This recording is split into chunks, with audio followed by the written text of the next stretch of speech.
Hello everyone and welcome back to my channel. So today I'm going to be doing a sourdough pizza crust, and I do this probably about once or twice a month, and I actually store it in my freezer for when I need it. Now I always have problems trying to find something to do with my sourdough discard. I find that it's wasteful, maybe, just to be throwing that away. I've done pancakes and donuts and crackers and bread. I haven't mastered bread, but I'm gonna try for 2021.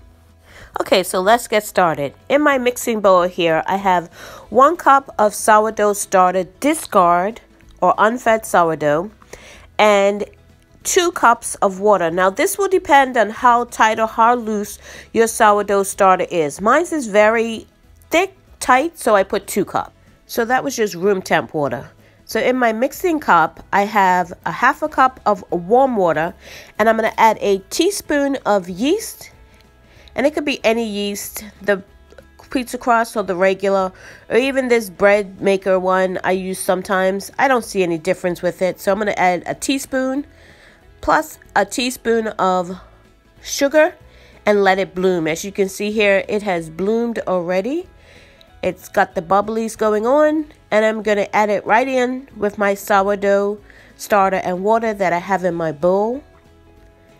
And then once I do that, I'm going to add in a 1/4 cup of extra virgin olive oil. You can use extra virgin olive oil, or you can use regular olive oil. Just use whatever you have. We want to do a 1/4 cup of olive oil. And then you just want to start mixing those ingredients together. So while those ingredients are mixing together, you want to measure out 5 cups of flour. It can be all-purpose flour or bread flour, a tablespoon of sugar, and a tablespoon of salt, and sift those together. So now you want to add your sifted dry ingredients to your wet ingredients. And I do this slowly just so it won't poof out of the mixer. You can do this by hand if you want to. I use a stand mixer with a dough hook because it's a little easier for me. If you don't have a stand mixer, you don't need a stand mixer. You can do this by hand, like I said.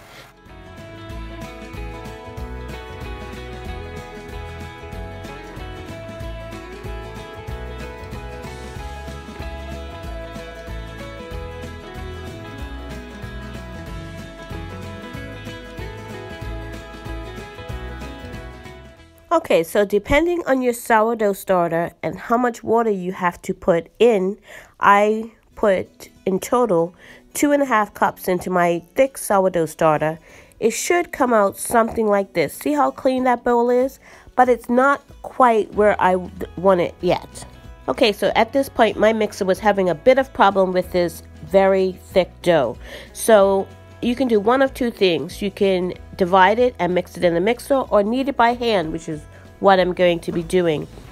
And you see I divided it into 2 just to make it a little easier for me. I covered the dough that I'm not working on, and I'm going to work this dough until it panes. Now, paning is when you can pull it apart and see sort of light through it.